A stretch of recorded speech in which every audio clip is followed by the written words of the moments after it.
Hey friends, what if I told you that with just 3 simple chord shapes, you can play every chord in the diatonic scale? Grab your guitar and let's jump in. We're going to be in the key of G, and here are our chords, right? In the diatonic scale, we have G, A minor, B minor, C, D, E minor, D over F sharp, and back to our root, right? The G. So, what are the 3 chord shapes, you ask? The first chord shape is just going to be this G major triad, or you could just play all that, right? And the second form is going to be this sort of A shape, C major, at 5, 1, 3 there. The third shape is going to be this, right? It's the D chord, but we're just going to be playing a partial chord here. We're not going to have the bass in there. Just 3, 5, 1, 3. All right. So let me show you how this works then. So let's say our bass player here is hanging out on this G while we're on this chord form, okay? Gives us a G major. All right. So, but what if the bass player moves to the E in the bass? Well, that also gives us a really cool chord, and it is a E minor 7. Okay? So right away, with just this simple chord form here, we're getting 2 chords in one. We're getting our G major and the E minor 7, just depending on what's in the bass. All right, so moving on to the second chord form here, which is this C major. So if we have, again, Mr. Bass Player playing the C in the bass, gives us a nice C major chord, right? However, if he decides to drop down and put the A in the bass, that gives us a nice A minor 7. All right? So another 2 for 1. So we have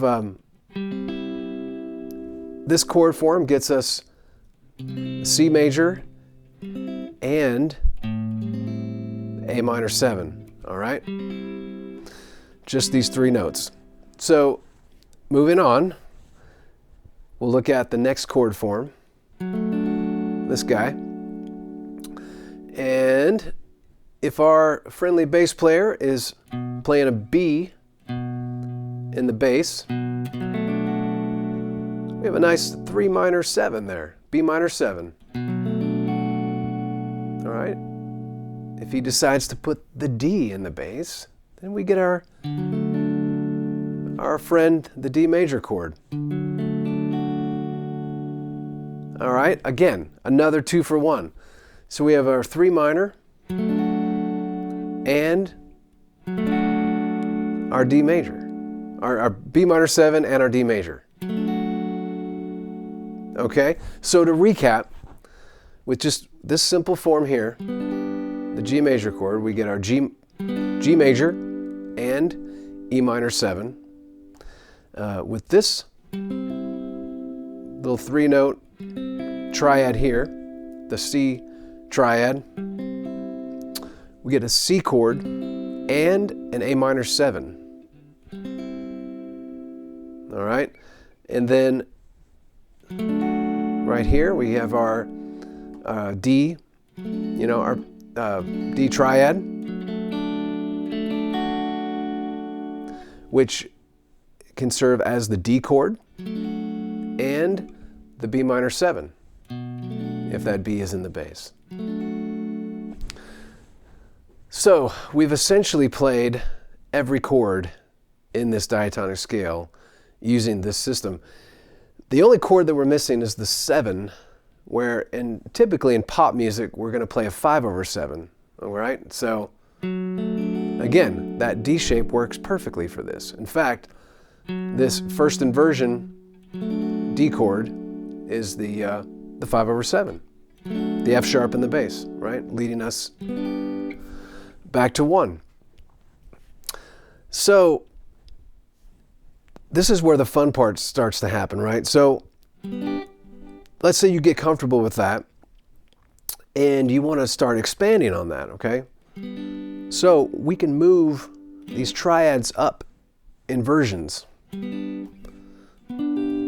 okay? Right? So here, again, G major, also E minor 7, if we have that E in the bass. G major, also E minor 7. Let's take the next chord. So we could take the C. So C major, A minor 7, C major, also A minor 7, C major, also A minor 7, right?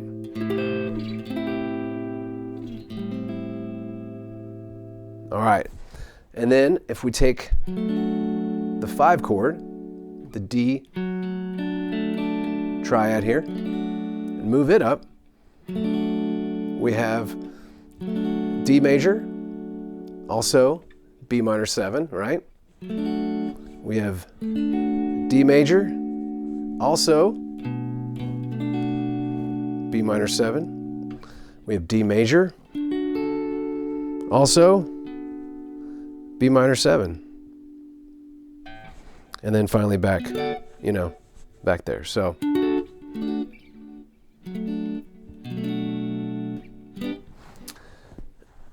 I find that this type of work can really help connect the fingerboard and give you a better vocabulary of chords. It's also great if you're shooting for minimal movement. So G, 2 minor 7, 3 minor 7, C, or the 4 chord, 5 chord,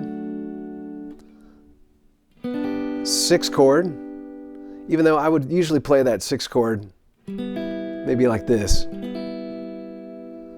For some reason in that voice it doesn't sound right to my ears for whatever reason, but typically play the 6 minor like that, the E minor.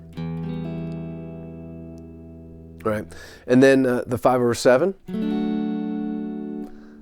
to the 1.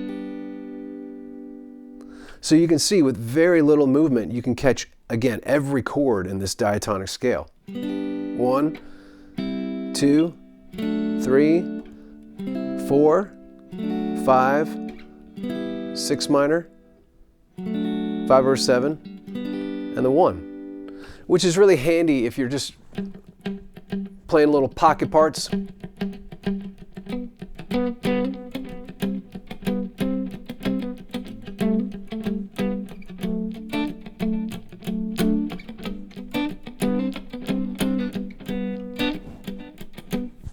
That kind of stuff, where you're not wanting to move a ton, right? Just keep it in the pocket. It's also an awesome way to think about improvising, because within all these little shapes are the sweet notes for playing leads and solos and beginning to improvise. So a lot of good, useful tips within just this one little lesson here. I hope that this has been a good one for you guys, and work with this stuff this week. Let me know how you go, and I will look forward to seeing you on the next one.